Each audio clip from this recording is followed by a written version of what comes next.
ID. It's gonna be 5 at the door. Alright. Alright, you're good. You go inside.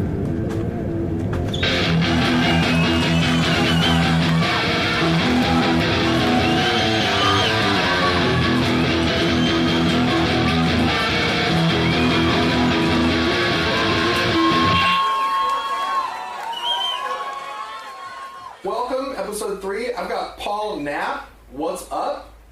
Hey. I've never done a podcast before. It's kind of a nervous energy a little bit, but I'm not even talking in the microphone correctly. So. No, it's I know Paul from a long time ago. I was in a band called Ryoki Center, and you were in a band called Shanghai Theater. Yes. And it was you guys did like this punk thing. It was like straight. Your lead singer, it was like his baby. Yes. And he literally had tattoos of like all of his bands that he liked. Yeah, it was like DRI and the Misfits and It was like big black. There was like a black flag tattoo. That's that's very, very common. I think in our age range. I think he had a circle jerks tattoo too. Yeah, 1,000,000%. Yeah. But you were in Shanghai Theater. We played this show together, and we played a couple shows together. Did we play more than one show together? I think so. Oh my gosh! I just remember there was that release show that we played with you guys. I think it was house shows. Yeah, well, I mean, it's Nashville. Yeah, right. At our level, it was always just house shows. Well, you know, Nashville's weird too because the punk scene is definitely underground. You know, like every single band in town. I mean, they have their own little houses that they do shows in, and then eventually they get shut down. Mm-hmm. So then you have to move to the next one, and then there's like an art space. Like you played at Dark Matter, haven't you? Yes. Yeah. I guess for anybody listening outside of Nashville. Shout out Dark Matter, like it's one of like the first places to like open to cut your teeth on like an actual venue. One of the only venues in town for like indie rock or bands that don't mean shit really. You know? 1,000,000%. I mean, I know you were talking about the Cobra. Mm-hmm. That's another place too. Which I have a story about the Cobra. I don't know if you've ever heard that story about the same guy. Okay, all right. Tell the Cobra story. So this was before I joined the band. But this is like an infamous story at the Cobra. The singer of Shanghai Theater, his name's Jay. I don't know if he really goes by anything else. I mean, it's definitely. I'm pretty sure it was just Jay. I don't think he has a last name. Yeah, right. Just Punk Jay. So they were a 3-piece at the time, and they're playing at the Cobra. And this dude was super into like punk theatrics, right? He's a huge fan of the Meatmen and like all these other punk bands. And so he gets up on stage, and at the final song, he brings a toilet up on stage with a sledgehammer. It's ridiculous. Like, I'm actually glad that I wasn't in the band. Oh my god! At this moment, because like that's not. I like played pop music, you know, in my younger years. So like this was a new thing for me, you know, especially like the theatrics. But he plans to smash a toilet on stage. And it's like the final 30-40 seconds in the song. And he takes a sledgehammer, slams the top of the toilet, the lid breaks and falls into the bowl. And when he's coming back down with the sledgehammer, a big piece of like ceramic or porcelain comes up and slices his main artery in his left hand. Oh my god! And he's profusely bleeding out everywhere. And so like the crowd, as far as I know, like the story goes, the crowd thought it was a part of the theatrics. They thought it was like, you know, like gore and punk. This is great. This is like a G.G. Allen, like, and then the watermelon guy Gallagher. This is like a G.G. Allen Gallagher fucking nightmare. Yeah. And so he's bleeding out, and he goes over to the, I guess the bartender, and he's like, I need a tourniquet, like I need a towel, and everyone's cheering and stuff, and yeah, he almost died. Okay. There's actually still a stain on the stage at the Cobra. And this is from Jay? Yeah.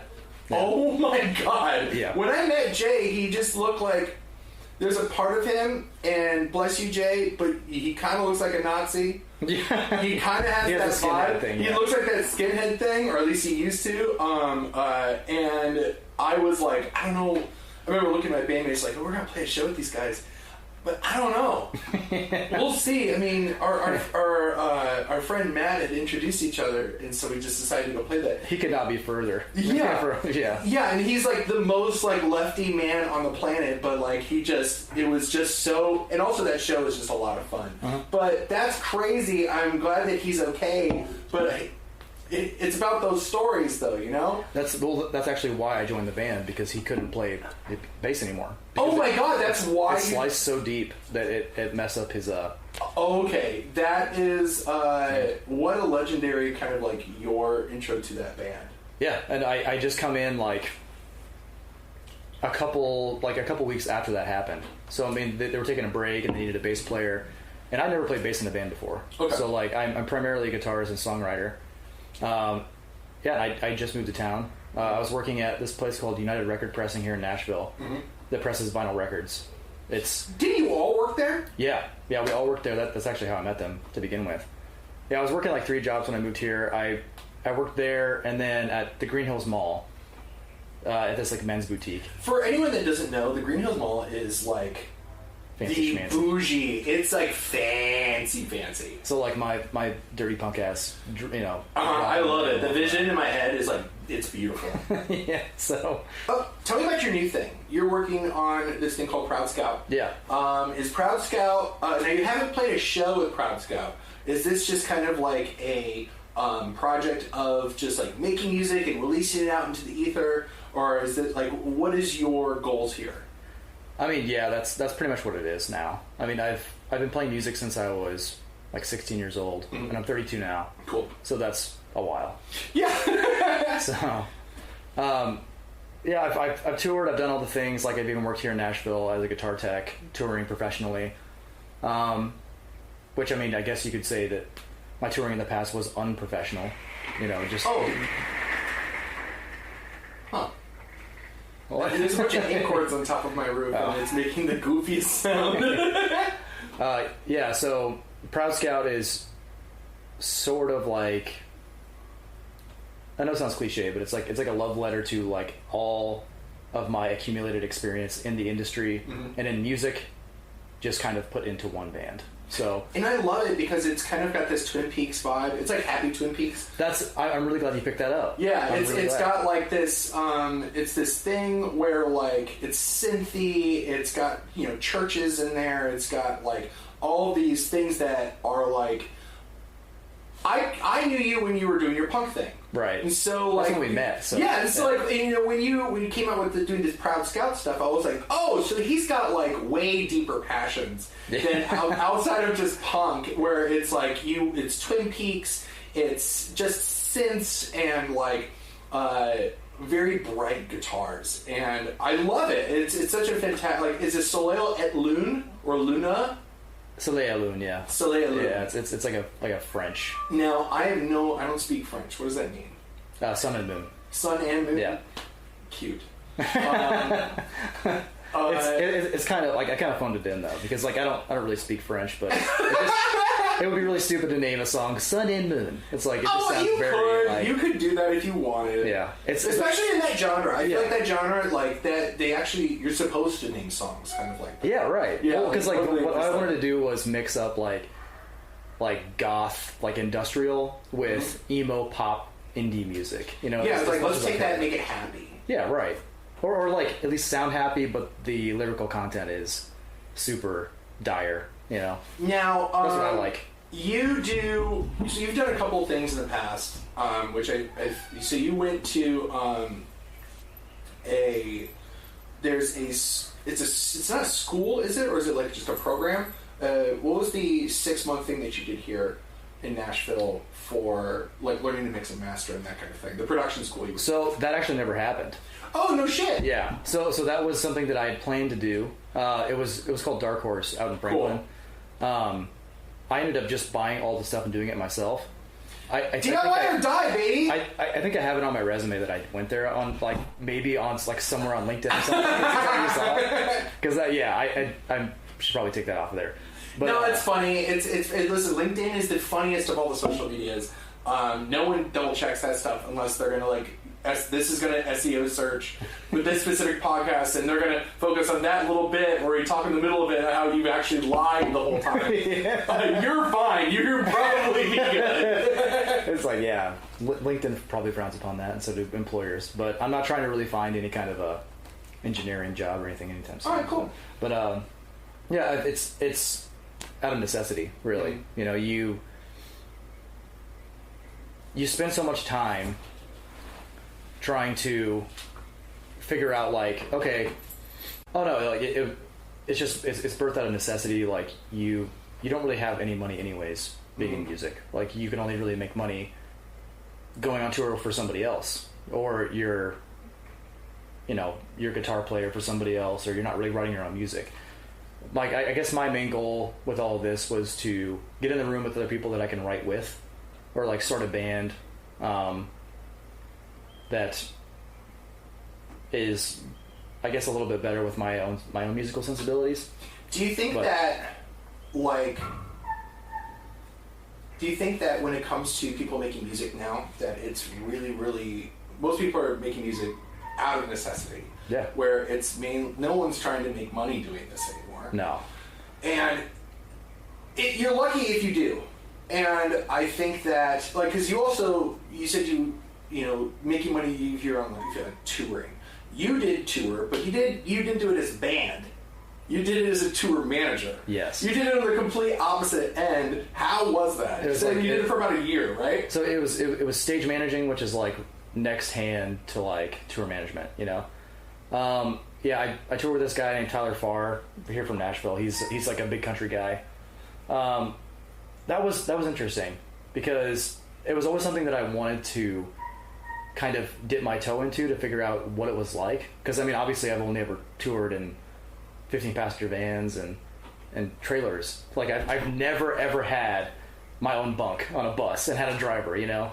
So it was just a really interesting experience, just seeing that side of the industry. I mean, it's corporate. It's just a corporate entity. So like it was emails. It was like you had a boss. Yes. And it was like a corporate boss in an office. Which, I mean, he was a great boss, man. He's a great guy. But like the thing about like being in a band and your boss is in an office, I feel like that is very weird. And, like I feel like that is the only way. Like you had daily 9 to 5 job shit. It may have occurred from 5 p.m. to 9 in the morning. It might have been the complete opposite, but it was like, from the way that you and I have talked about it, it's still like an office job. Yeah, kind of. Like you just have to be on stage. Well, I mean, you're essentially like a servant to the show, you know, which is fine. You know, like I didn't mind it. I think, like I said, it was a cool experience, and I'm glad I did it. But it really woke me up to, do I want this for myself? You know, like do I want to be on stage in a way that's like, I need to do this because I'm clocking in, you know? Like I never want to feel like that. Yeah, where like music, you know, I feel like a lot of people that go into music, it's like this magic, inspiration, you know, the stuff that Greeks talk about. Right. Like, and it gets to a point where it's like, oh, now it's a job. Yep. And you got to kind of see that. You got to kind of skip it in a way, or like massive skip. You did a massive skip. How did you get that job? So I worked at this place in Columbia, just south of Nashville, called the Mule House, and I was a stagehand there. And it just so happened that I was helping roll in cases one day, and this guy named Brett McDonald, he's the coolest guy. He was actually the guitar tech and stage manager for Tyler Farr at the time. And we just got to talking, and I was like, yeah, I'd like to maybe do this one day, you know, maybe try it out. And not even 2 weeks later, he's like, I quit. He's like, you want my job? I was like, yeah, I'll try. Whoa! Yeah. So I was thrown in completely blind, being my own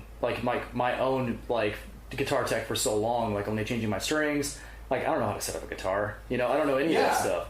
Like, I've always outsourced that stuff. So yeah, I was thrown in, and I had my first date in South Carolina on the beach in this like weird venue called the Windjammer.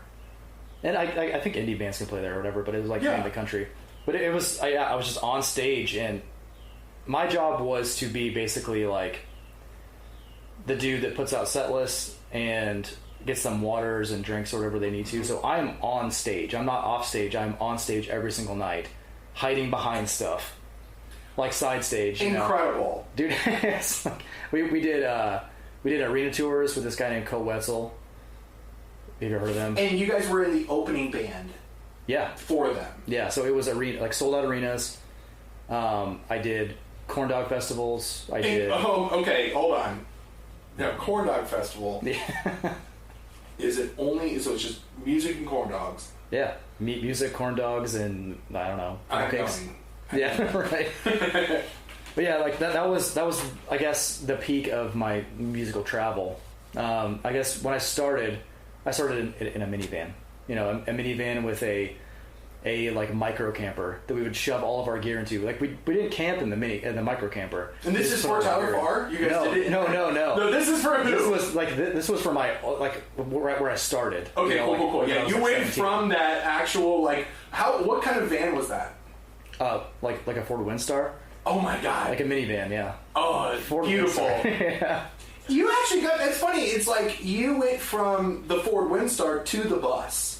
Yeah. In like a really fast way, and you have to experience that first. Yeah. Which is like completely unheard of. Well, it's a complete culture shock. Yeah. It's especially weird to have food. Was it very strange to have them say yes to you without any prior experience? I think so. I think it was a little strange. Like, so you just, I mean, I like that you're a yes guy. I like that you're a yes guy. You said yes to this entire experience.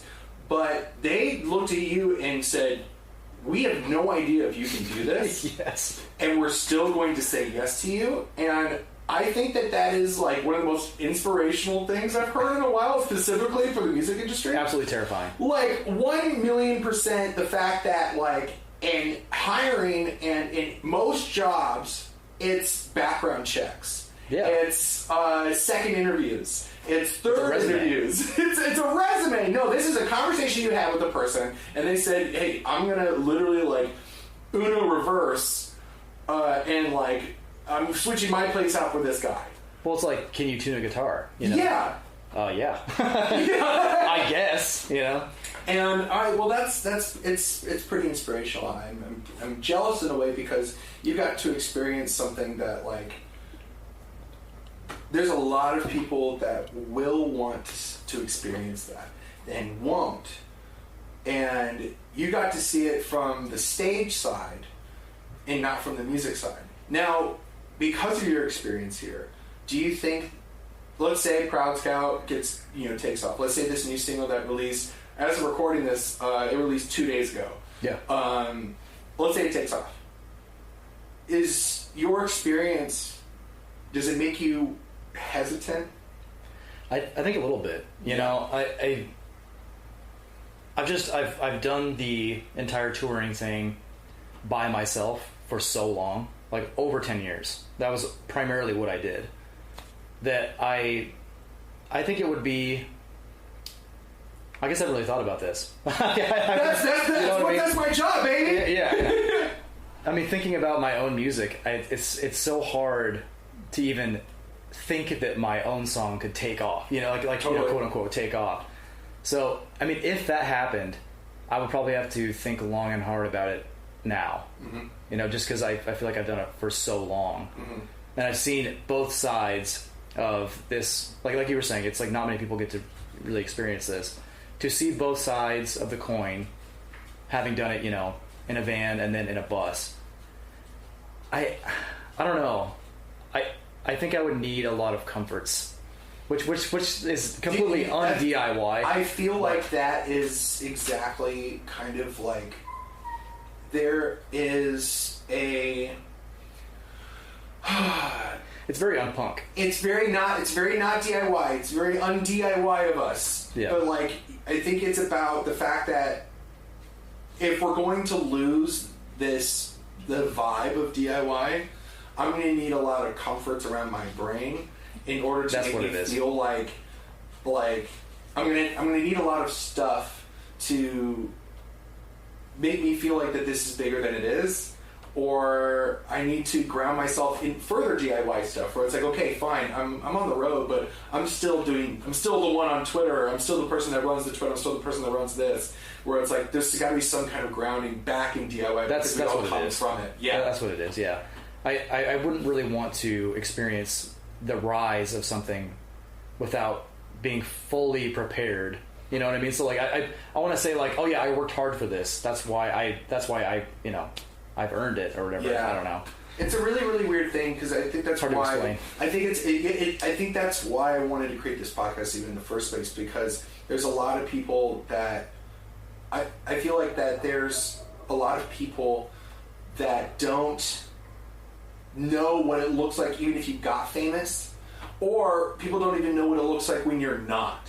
Yeah. And you're just touring, and you're just writing music with your friends. And you're it's eating like bread and mayonnaise for 2 weeks at a time. Exactly. Like, there's this moment where you look at you wanting to live 2 lives. You want to make sure that, like, there's this craving, hunger thing that we all have where we get inspiration and it's all music. It's all this thing. We want to be a part of, like, the stream. We want to be like, we want to get into that river, float in it, sometimes swim upstream, sometimes downstream. Yeah. We want to be with where all the other musicians are. Mm-hmm. And whether that's something that we grew up with and saw all those rock stars on MTV and we saw all this thing and we all learned an instrument and we all started doing this. But once you get to that level, you might have to answer some emails. Yeah. You don't have to answer emails. You have to make lyric videos. You gotta make lyric videos. You have to record your own music. You have to learn what mastering is. Yeah. Like, you might have to, like, you know, go play at the Cobra 100 times. Like, you might have to almost lose your right arm on stage. Like, there's so many moments that I feel like there's a lot of. It's really important to have these kind of conversations. Because I feel like that there might be another person. Everybody comes from a different place too. Yes, you know, because their motives are completely different than yours. You know, like I know you on your last podcast, you're talking about, it was I think maybe the first one, but oh, I lost my train of thought. It's okay. I can edit all that stuff. All right. What part of it were you relationship to, like, playing? Oh no, yeah. I was saying, like, your bass player is an asshole. You know what I mean? Like, he's just a general asshole. He gets too drunk, doesn't play his parts right. It's like being in a band is truly like being in a relationship with like a girlfriend, especially when you're younger. They mean everything to you. Like they're your entire life. Like they're the reason why you lose jobs, the reason why you make jobs, why you make friends. And so, I mean, you had 3 jobs when you were in a band. Yeah. Like, it's like there's this thing where underneath everything that we're doing in our lives, it's always this music thing. Yeah. And the people that we invite into our lives, wives, girlfriends, everything, it's like there's like this preemptive, like, hey, I have this thing that I'm obsessed with, and I'm not sure. I just want to make sure you're cool with it. And like you're saying that to jobs too. Yes. Like I've been on tour once. It was a fucking weekend thing. And how do you feel about tour though? I liked tour when it was 3 days. Right. I liked 3 days, man. I can't imagine a month. Like that's my thing, is that I'm not even sure like what I want. Like 95 Corolla, Ryoki Center, any of that stuff. Ryoki Center actually went on tour and it was fun, and I got to meet a bunch of people. We played Memphis and Huntsville, and we just stayed. It was still local though. Like it's not like I went to Portland. Regional tour, yeah. I did a little regional weekender. And 95 Corolla, we've only played for a year, but we just played in Nashville. I played in Clarksville or Paducah almost, but it was like for 1 day. Like, I can't imagine 1 month out on the fucking road, dude. I learned that the hard way. The very, very hard way. What's the best shit about it, and what's the worst shit about it? So, I had done 2 months back to back. So I used to be in this band. So like I spent half my life in Nebraska, like in Omaha, like the Omaha area, and half my life just north of Memphis in Tennessee. So like I'm from both places, but during my high school years I was in Nebraska. So man, I mean you're from Iowa. So yeah. like, Oh yeah, that's my big secret. Is that I'm from Iowa. That I grew up in Iowa. Are you from Cedar Rapids? I'm from Iowa City. Iowa City? Mm-hmm. Okay. That's worlds better than Des Moines. Sorry, Des Moines. Yeah, Des Moines, shout out Des Moines for being fucking horrible. I never enjoyed a single moment I was ever in Des Moines. Cedar Rapids, I still don't really fucking get it. Iowa City was great to grow up in, but it's also a fucking trap. So like, get out if you can, and I did. Yeah, so I was in a pop punk band. Yeah. Like this, I've been in so many bands. Like, so this is just the one that's like, I guess, the top of mind right now. But I was in a band called A Summer Better Than Yours. Cute. Yeah, That's such a pop punk name. Very, very pop punk. Yeah. I think our music is still on Spotify. I think so. So we did a full month-long tour with a ska band from Norman, Oklahoma, called The Last Slice. And so like pizza, like The Last Slice. The Last Slice, right. Okay. And they were great, man. They're awesome. a really, really good band. But they were the ones that were pulling. So they were headlining and we were opening. And we had gone out for a month. And midway through this tour, I get a message from these guys from, it's like Hastings or Kearney, Nebraska, that needed a fill-in for their like post-hardcore band for the next entire month. So as soon as I got back, I had 2 days at home, and I went right on the road to fill in with these guys that are now in this band called Salt Creek. They're signed to Tooth and Nail. Like they're like a like same kind of post-hardcore stuff. Cool. Now, post-hardcore to you, what does that mean? It means something very different to me. That's funny. Yeah. Like, I mean, I look at like At the Drive-In, and people say that's post-hardcore. Yeah. Right?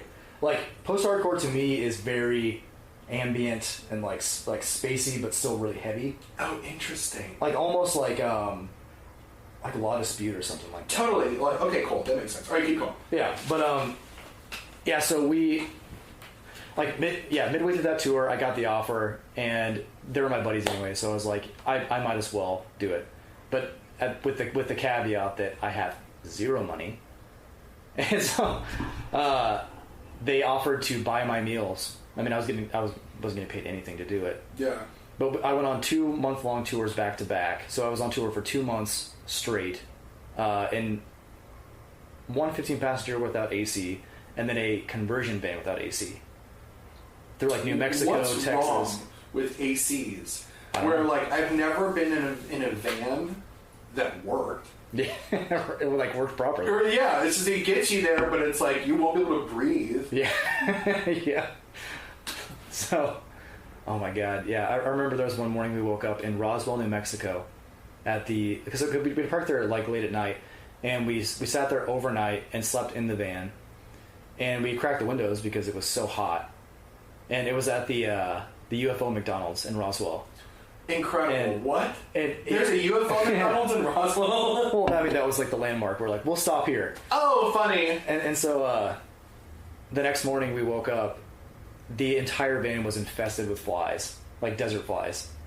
And they were all over, like, everything. Like, all, like, biting us and stuff. And ew. Yeah, it was terrible. Oh, gross.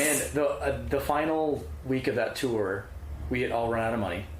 And so, I mean, bless them, man. Like, they were great. Like, they actually helped me with food for most of the time. But then we got to the point where we were going to Jimmy John's and getting their day-old bread and just putting mayonnaise on it to eat it. Like, all of us were so fucking broke, made no money. And I look back, like, now, it's like, with a fond memory of it, but, like, in the moment, you're like, I think I fucking quit. Like, I think I quit music forever. Yeah, that's, so you said, so I asked for the best and worst part. Was those both the same thing? I would say so. I feel like the worst parts are the best parts. The worst parts were the best parts. Absolutely. That is, I can't tell you how many tweets, videos, bullshit that I've ever seen that says just start a band. Yeah. Get a van and travel the United States with your friends. It's going to be horrible, and it's going to be amazing. Dude, and we'll be both at the exact same time. I mean, shit, like, this is jogging my memory. Like, we were in an accident in our van, too. Oh, fuck. Actually, I have a tattoo commemorating it. Nobody died. But oh, okay. Holy shit. Okay. You, like, brought us there, and then you took us away. Nobody died. But, yeah, it was, like, these guys from Cincinnati. And they were a 6-piece band. We had a 15-passenger van. There's 5 of us, 6 of them. So 11 people. We were in East Lansing, Michigan, a no-fault state, by the way. If you're ever touring or driving a van in East Lansing, Michigan, or Michigan at all, that means you can get in an accident, and it's no one's fault. So, oh, weird. So this kid that was texting and driving his mom's Lexus rear-ended us, totaled our van, destroyed all of our gear and our trailer, like all that shit. So, yeah, like these are stories for a different time. Like these are long stories. So first of all, there is a no fault which can benefit so many people by it. So it benefited this shithead. Yes. Because he got in an accident and like it's nobody's fault. A fender bender, like, sure, you know, it's like, okay, well, you know, maybe the person slammed on their brakes and the guy rear-ended him or something, but this was on the interstate and it completely fucked our tour. We had to tow our van, totaled by the way, back to this like scrapyard, and we sat around for over 24 hours in this scrapyard's parking lot without air conditioning or anything. It was like dead of summer. And luckily, one of the guys' moms from Cincinnati came and picked us up like in groups in this minivan to drive us back with all of our gear in the van. Oh my God, how many trips? It's like 3 trips. They did so Nebraska to Michigan. Oh no, it was Cincinnati to Michigan. Oh, okay, so, okay. Which is like not too far. Not as far, but it's still like it's a drive. A couple of days. It's a drive, yeah. Of doing that, like that's still fucking crazy. Holy shit. So that was one of the, I guess another one of the stories. It was one of the worst times, but one of the best memories that I have. You know. Yeah. I think there's a reason why you want to be in a band is the desire for growth. I think everyone gets it that negative shit in your future is the best shit. Yeah. Where it's like, I'm not growing unless shitty things happen to me. And when you're in a band, shitty things happen to you. And there's that's endless. Like, that's how you grow up, is like join a band and have shitty things happen to you. You're a much more well-rounded person when it comes down to it. Oh, yeah. You kind of come out of it being like, nothing can bother me anymore. Yeah, you're scarred, you're calloused, like you are ready to go out into the real world because you've already seen some fucked up shit. Oh my God, yeah, we've seen like rollover accidents. Just driving for hours and hours on end just to the next place. Yeah, I mean, I've met some of my best friends doing this. Incredible. You know, and like, I know. I said before that you want those comforts now that you're older and you've been doing it. It's not like you deserve them, but you kind of want to be like, you know, maybe a hotel would be nice. You know, yeah. Maybe a shower would be nice every once in a while, like a meal. You know, even if it's pizza. Like before, we were showing up to these venues and we were promised the world. You know, we were promised like $200 in guarantee or $100 in guarantee and food for the band. And we show up and they're like, best we could do is pizza. You know? And you're like, well, shit, how many nights can I just eat pizza in a row? Yeah. And it's like, I'm not ungrateful or anything, but it's just like, God damn, dude. It's like, that's what the last guy said. Yeah. Go for that. Come on, man. Come on. That's really funny. Now, we're in our 30s now. Mm-hmm. What does it look like, your relationship to the music scene? How do you want to be a part of it now? Do you see yourself ever going back on tour? Do you see yourself like just making records for you for the rest of time? I think I would like to go back on tour with this project eventually. Mm-hmm. As of right now, like, I have, you know, a catalog of music that I'm waiting to release over time. I think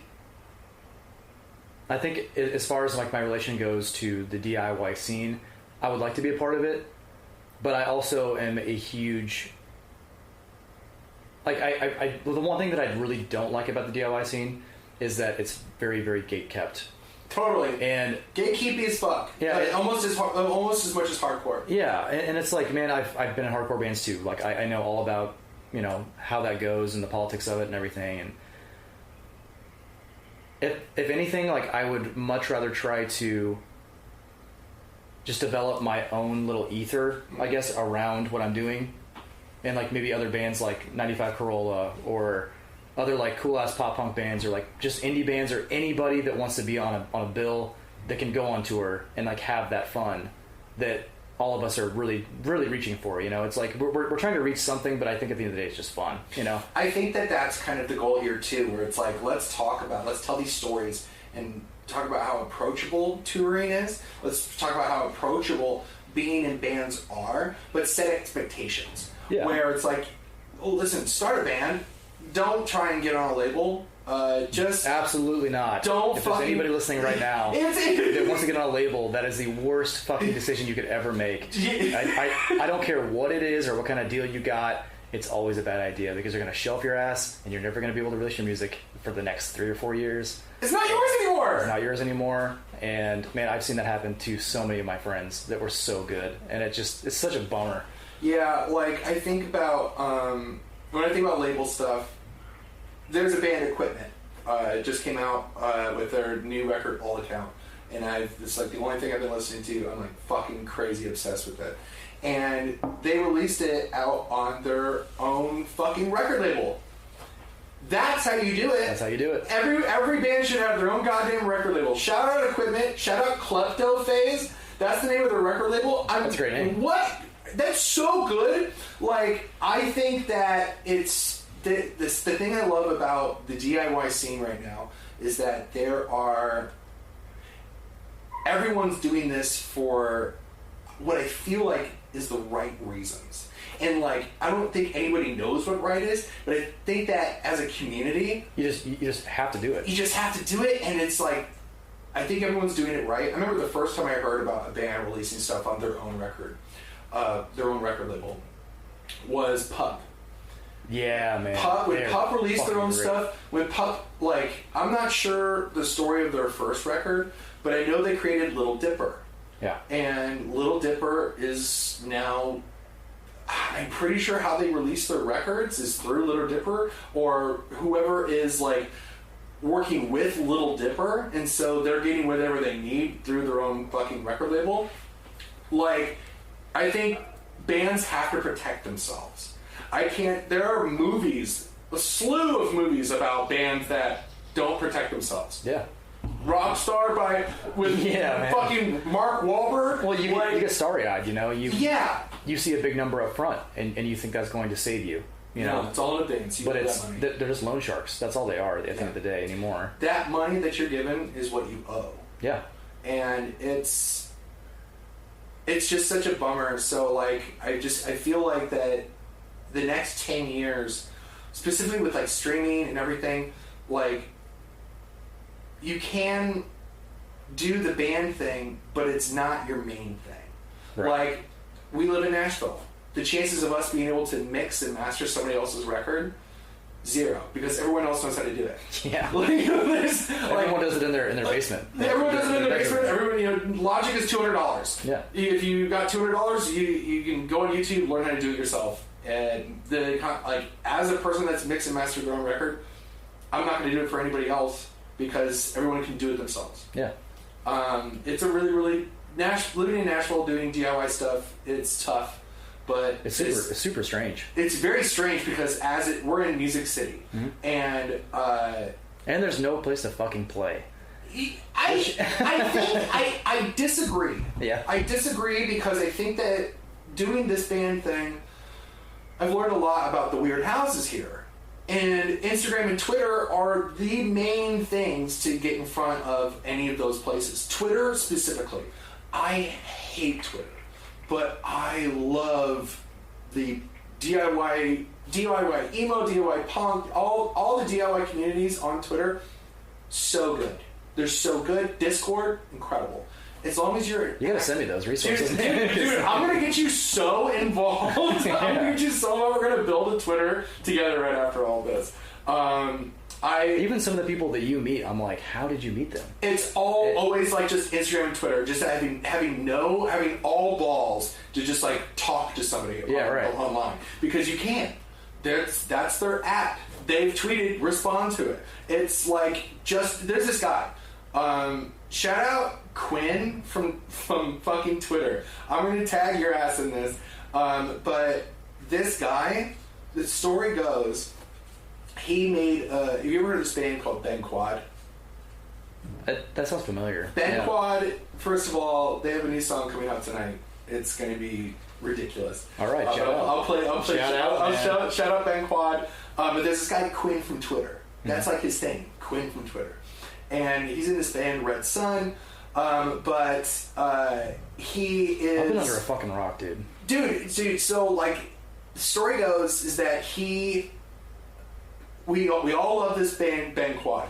He loves this band Ben Quad, and he posted on Twitter saying, "Hey, everyone buy this one specific song or buy this record on Apple, and let's see if we can get Ben Quad on the charts." Oh man, that's so cool. And everyone did, and like Ben Quad got on like the Apple charts.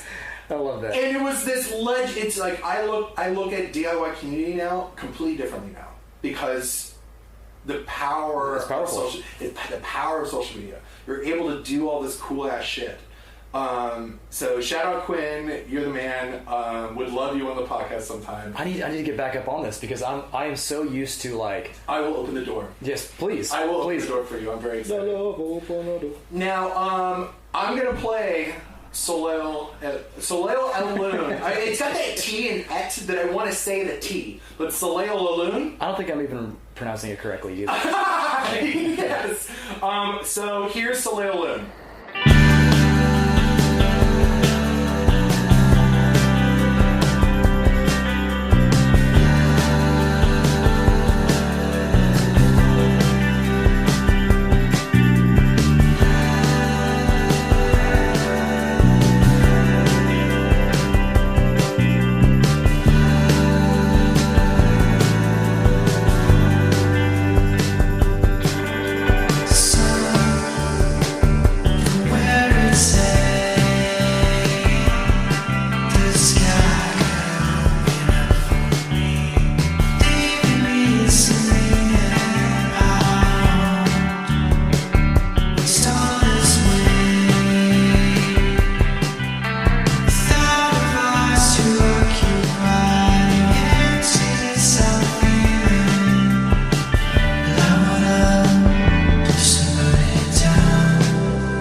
All right, cool. That was Soleil Loon. Homie, thank you so much for jumping on this with me. It's been such a pleasure talking to you, and let's hang out more.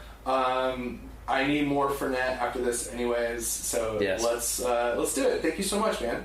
Dude, thank you, and thank you for showcasing DIY in the biggest corporate hellhole for music on earth. Yes, shout out Nashville. Love Nashville, shout out Nashville, but also fuck Nashville at the same time. Right.